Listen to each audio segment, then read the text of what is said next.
사랑하는 성도 여러분, 보통 사람이 갖는 두 가지 착각이 있다고 하는데 들어보셨습니까? 첫 번째 착각은 오늘 행복하니까 내일도 행복할 거야. 오늘 건강하니까 나는 내일도 건강할 거야. 오늘 젊으니까 나는 내일도 젊을 거야 라고 하는 착각입니다. 두 번째 착각은 오늘 불행하니까 난 내일도 불행할 것 같아. 오늘 아프니까 나는 내일도 아플 것 같아. 오늘 우리 아이들이 문제가 많으니까 내일도 문제가 계속 많을 것 같은. 여러분, 이것 다 착각에 불과한 것입니다. 오늘 행복한 사람이 내일 불행할 수도 있는 것이고, 오늘 그렇게 건강하던 사람이 내일 하루아침에 병원에 입원할 수도 있는 것이고, 여러분, 우리 안에 오늘 불행하다고 할지라도 정말 은혜 가운데 한순간에 행복이 찾아올 수도 있는 것이고, 너 오늘 몸은 약하지만 나는 오늘 병들고 몸이 그렇지만 정말 주님의 은혜 가운데 건강을 회복하게 되는 그날이 우리에게도 올 수가 있는 것이고, 우리 애가 지금은 힘들고 이렇게 문제가 많아 말썽부르고 하지만 주님 만나게 되면, 주님 은혜가 함께하면 우리 자녀가 앞으로 정말 주님의 이름을 드러내고 부모님의 기쁨이 될 그날이 올 거야. 믿으시면 아멘. 그럼 우리 사랑하는 성도님들, 여러분, 우리 성도들은 다친 결정론적인 사고를 하면 안 됩니다. 오늘 내일이 다 닫혀있는, 끝났다, 그런 사고를 하면 안 되는 것입니다. 우리 주님을 믿는 믿음 안에는 엄청난 가능성이, 엄청난 미래가 환하게 열려 있습니다. 여러분, 사실 오늘 본문의 말씀, 결정론적인 사고를 가진 사람이 본다면 이 가정은 완전히 끝난 가정이잖아요. 정말 이 가정은 소망이 없는 가정, 감사할 제목이 하나도 없는 그런 가정이었습니다. 한번 보실까요? 마태복음 15장 21절의 말씀, 우리 말씀 읽을 때는 크게 같이 읽어요. 시작. 예수께서 거기서 나가사 도로와 시돈 지방으로 들어가시니. 아멘. 여러분, 두로와 시돈 지방, 우리 지도에 보는 것처럼 예루살렘 저 북쪽에 있는, 저기는 이방 땅입니다. 특별히 여러분이 그 아합의 아내 이세벨의 고향이 바로 저 두로와 시돈 지방으로 바알 숭배의 본거지입니다. 그래서 예수님 당시도 유대인들은 저 이런 이방인이 살고 있는 곳에 가지 않고 무시하고 멀리 갔었는데, 아니 하나님의 아들 예수님이 오늘 본문의 말씀 가운데서는 예루살렘을 떠나서 저 두로와 시돈 지방으로 의도적으로 들어가고 계시는 거예요. 왜? 누구를 만나시려고요? 자, 보실까요? 22절의 말씀, 가나안 여자 하나가 그 지경에서 지방에서 나와서, 우리 예수님이 바로 이 두로와 시돈 지방에 있는 가나안 여인, 이방 여인 만나려고 그곳에 들어가셨구나 볼 수가 있죠. 나와서 소리질러 가로되, 주 다윗의 자손이여 나를 불쌍히 여기소서, 내 딸이 흉악히 귀신 들렸나이다 하되. 여러분, 지금 어떤 상황인지 아시겠죠? 같은 상황을 다룬 마가복음에서는 이 여인을 묘사하기를, 그 여인은 헬라인이요 수로보닉의 족속이다, 그렇게 말씀하고 있는데, 한마디로 뭐예요? 선민이 아니고 이방인이라고 하는 것을 말씀합니다. 그런데 이 이방 여인이 어떤 슬픈 일이 있나요? 어떤 일이 있나요? 그의 사랑하는 딸, 그냥 아픈 정도가 아니라 흉악한 귀신 들렸다는. 자녀를 가진 부모들은 벌써 가슴이 아파오지 않습니까? 얼마나 힘들었을까요? 그죠? 그런데 하나님의 아들 예수님이 그곳을 찾아오시게 되어서 그 소문을 듣고 예수님께 달려가서 소리질러 외쳤습니다. 뭐라고요? 주 다윗의 자손이여 나를 불쌍히 여기소서. 여러분, 여기서 주 다윗의 자손이라고 하는 말은 이중적인 신앙 고백이 여기 있는데요, 여러분, 다윗의 자손이라고 하는 것은 이스라엘 백성들이 기다리고 기다린 그 메시아, 우리를 구원하신 메시아입니다. 그리고 주라고 하는 것은 무슨 말이에요? 주관적인 표현으로 당신은 나의 주님이십니다 라고 하는 그런 귀한 신앙 고백을 하면서 주 다윗의 자손이여 나를 불쌍히 여기소서.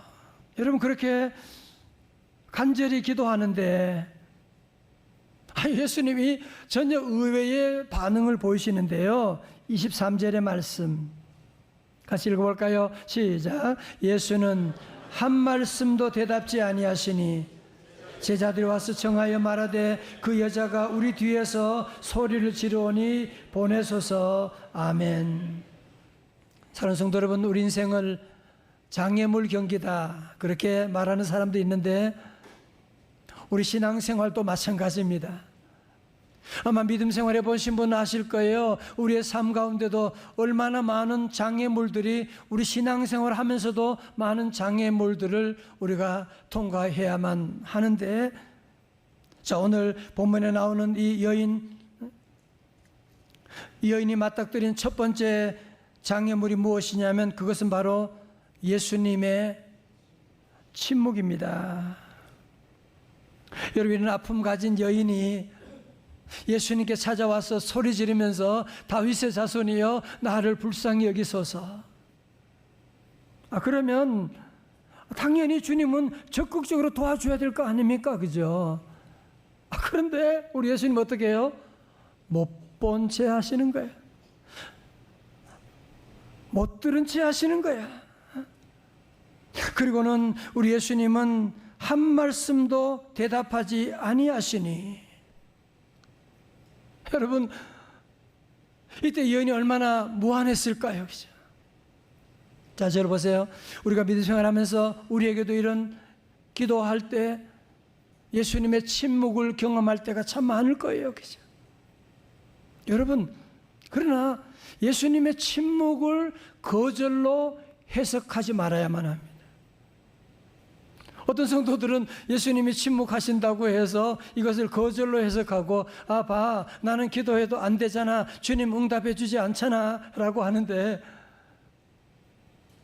그리고 신앙을 떠나는 분이 있는데, 여러분, 그렇지 않죠. 여러분, 부모님이 다 얘기하면 때로 침묵할 때도 있는 것이고 기다릴 때도 있는 것이지, 그것 때문에 시험 들면 안 되는 것처럼 오늘 여인은 응답 없음을 거절로 해석하지 않고 후퇴하지 않습니다. 자, 그러면 두 번째로 여인이 맞닥뜨린 장애물이 무엇이냐면 예수님의 무시입니다. 무시. 자, 여인이 하도 소리 지르니까 예수님께서 오랜 침묵을 깨시고 한 말씀 하긴 하셨는데 24절의 말씀 우리 찬양대 한번 같이 읽어요. 시작. 예수께서 대답하여 이르시되 나는 이스라엘 집에 잃어버린 양 외에는 다른 데로 보내심을 받지 아니하였노라 하시니. 무슨 말이에요? 너는 이방 여인인 주제에 무슨 나와 무슨 상관이 있다고 내한테 그러는. 아니, 여러분, 이 당시에 유대인들이 이방인을 무시하기는 했지만 어떻게 하나님 아들 예수님마저 그렇게 여인이라고, 이방 여인이라고 이렇게 무시할 수 있단 말입니까?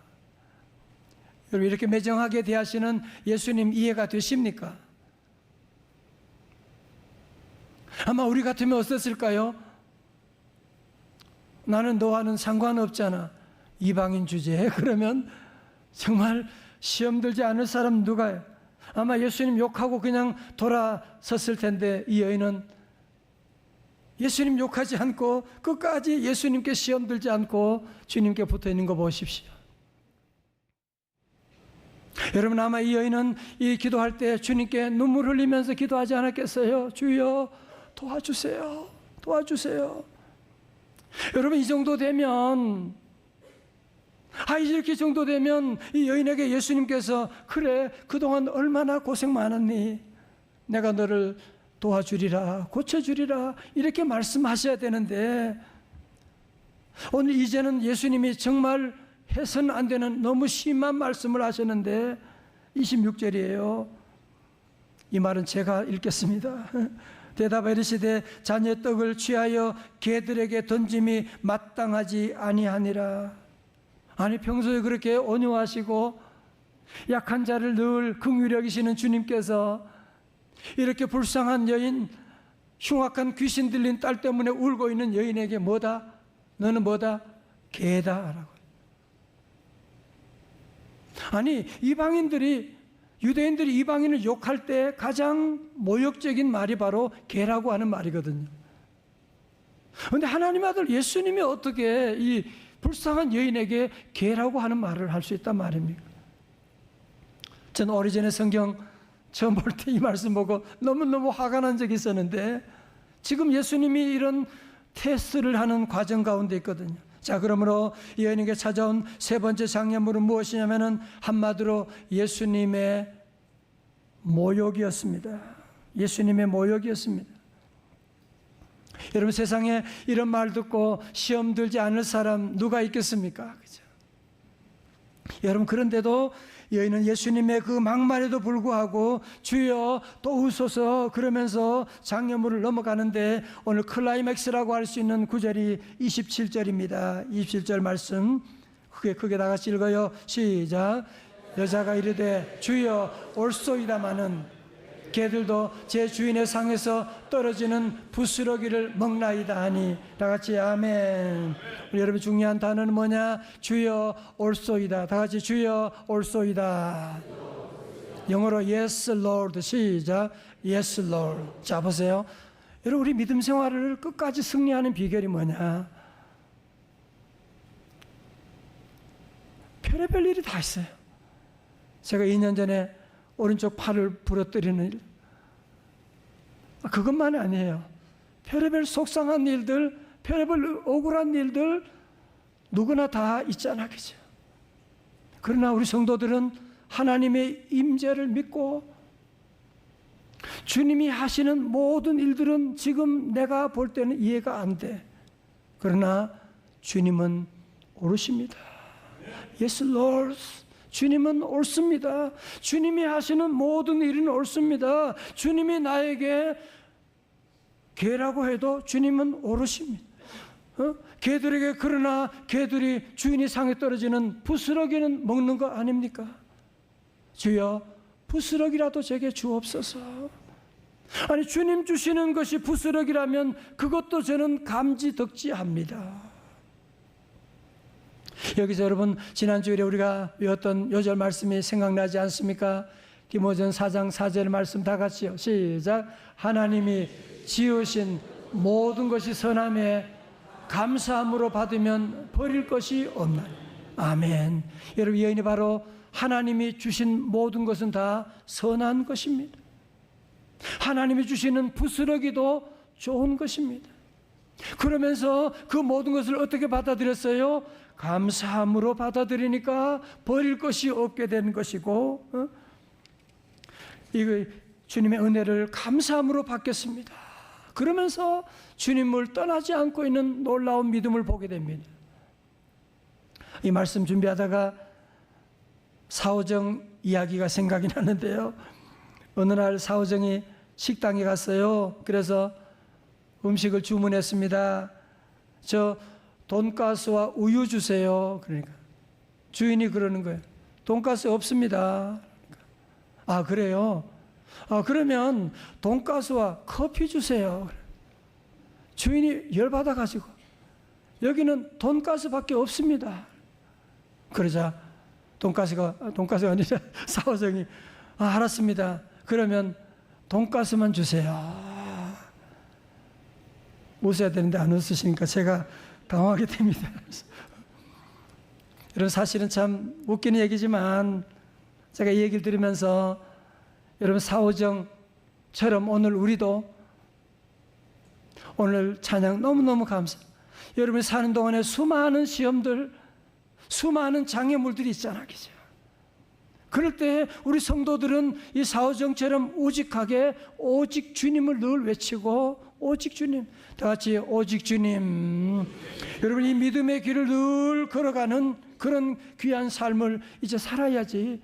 이런 우직함이 있어야지 끝까지 승리할 수가 있지. 아니면 우리를 넘어뜨리는 사탄의 세력이 우리 주변에 얼마나 많은지 모릅니다.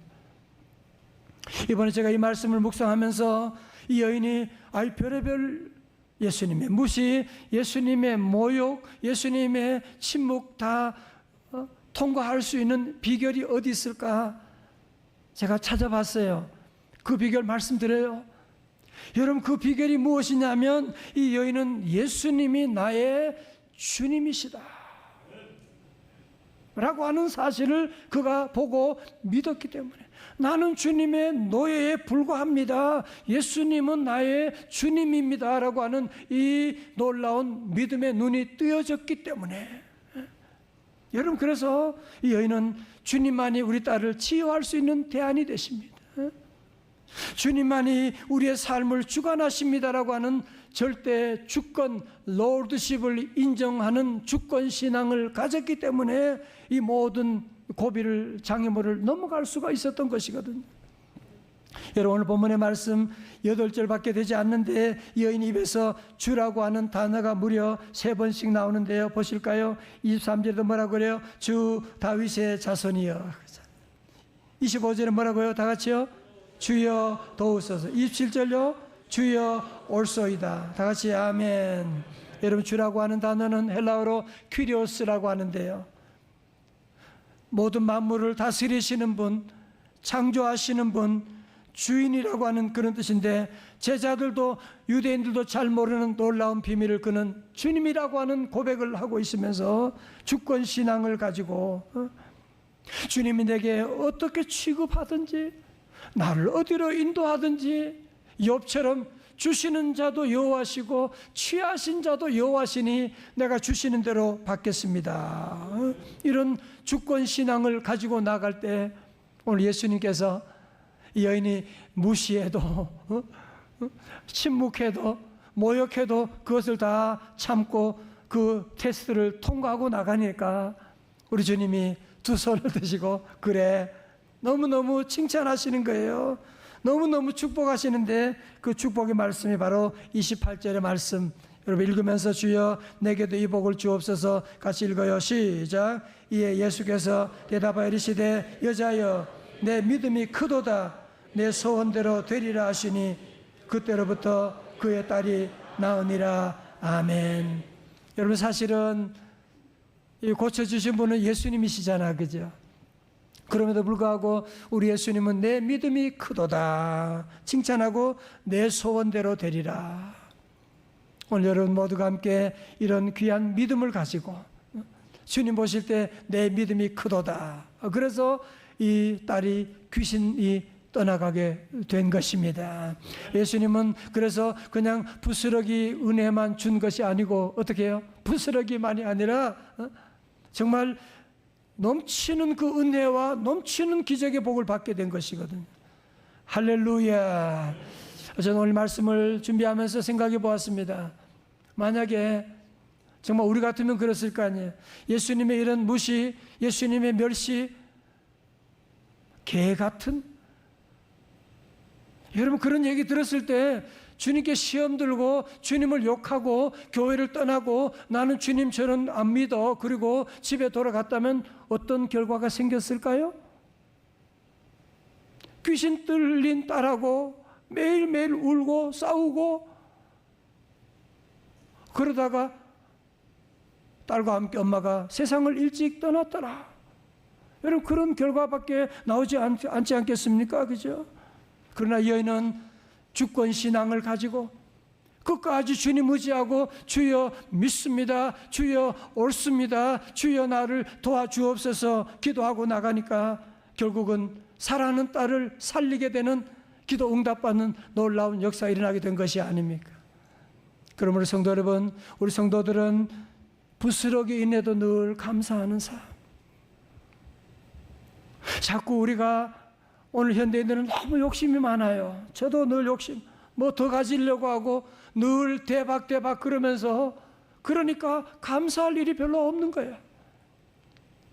이제는 우리 성도들은 부스러기에도 늘 감사하고, 다 같이 아멘.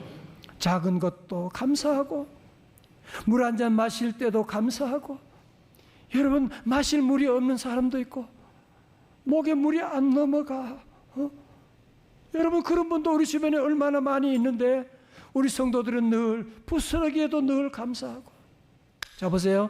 여러분이 감사해야 되는 이유가 어딘지 아세요? 감사해야 여러분의 자녀 살릴 수 있습니다. 감사해야 여러분의 건강 회복할 수 있습니다. 여러분 감사해야지 여러분의 회사가 환하게 열리는 익사 나타나지. 사장이 늘 인상 쓰고 짜증내고 그러면 직원들 회사가 어떻게 되겠냐 말이지요. 그죠? 오늘 성도들은 손바닥만한 작은 구름 보고도 감사하는 믿음.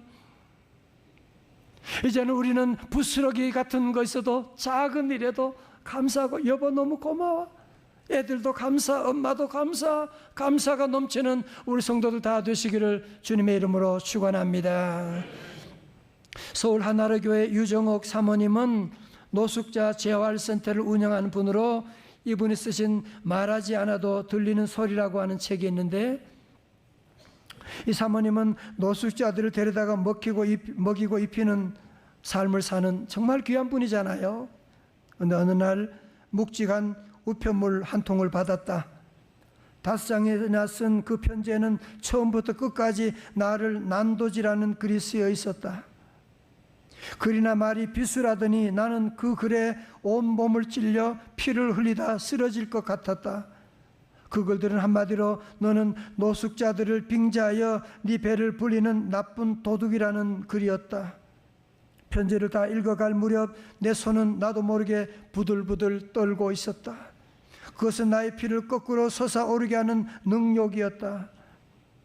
이 편지는 유정옥 사모님과 함께 일하던 분이 보낸 편지로서, 편지 받고 너무너무 화가 나가지고 거기에 대해서 5장에 대해서 조목조목 반박하면서 15장 정도의 편지를 썼다고 합니다.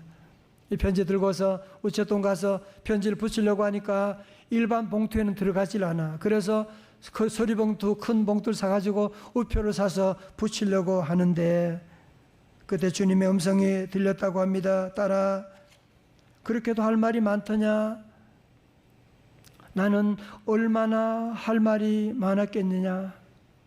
그 음성을 듣는데 유정옥 사모님은 더욱 충격을 받았습니다. 주님의 음성이 이사야 53장 7절의 말씀, 그러나 나는 곤욕을 당하여 괴로울 때에도 입을 열지 아니하였다. 마치 도살장으로 끌려가는 어린 양과 같이 털 깎는 자 앞에서 잠잠한 양같이 입을 열지 아니하였다. 우리 주님은 십자가의 그 고난 가운데서도 입을 열지 아니하시는 이사야 말씀을 들으면서 그는 더 이상 이 편지를 붙일 수가 없어서 나는 그 자리에 서서 말없이 오열하였다. 그리고 썼던 15장의 편지를 찢어 쓰레기통에 넣었다. 그리고 나도 모르는 감사의 눈물이 터져 나오기 시작했다. 보름쯤 지났을 때 그에게서 전화가 왔다. 사모님, 제가 사모님께 죽을 죄를 지었어요. 그는 울먹이느라 제대로 말을 잇지 못했다. 그는 지금 나의 가장 신실한 동역자로 내 곁에 와 있다. 아멘. 여러분 정말 화내고 편지 보내고 그러면 시원하겠지요. 그러나 그 사람을 잃어버리게 되는 것이고, 사모님은 사역도 할 수 있겠습니까? 그죠? 사랑하는 성도 여러분, 왜 감사해야 합니까? 사탄 우리를 망하게 하려고 원망 불평하게 하지만 우리 성도들이 감사할 때 내가 살게 되고, 감사할 때 상대방이 살아나게 되고, 감사할 때 우리 자녀들이 살게 되고, 여러분 그래서 감사할 수 없을 때에도, 감사할 것이 없을 때에도 우리 명성제일교회 성도들은 오늘 말씀처럼 부스럭이라도 감사, 부스럭이라도 감사, 주님 주시는 것은 다 감사, 우리 감사함으로 우리 모두 받아들여서 우리 성도들 안에 여러분의 가족을 살리는, 정말 부모님이 감사하면 자녀가 살게 돼요. 예, 정말 여러분이 감사하면 우리 회사가 살아나요. 우리 모두 다시 감사함으로 우리 자녀를 살리고 가정을 살리고 우리 민족을 살리는 저와 여러분 사역 다 되시기를 주님의 이름으로 축원합니다. 축원합니다. 우리 함께 일어나셔서 지난번에 오셔서 손경민 목사님 간증하셨잖아, 그죠? 우리 찬송가 볼 때는 이분은 얼마나 복 받았을까 그러는데 웬걸 어머님이 사기당하고 식모살이하고, 그죠? 아르바이트하고 그러면서 주님 안에 이런 놀라운 고백을 하게 되는 거예요. 무명이어도 공허하지 않은 것은, 가난하여도 부족하지 않은 것은 예수님 안에 계시기 때문에. 함께 우리 찬양하시겠습니다.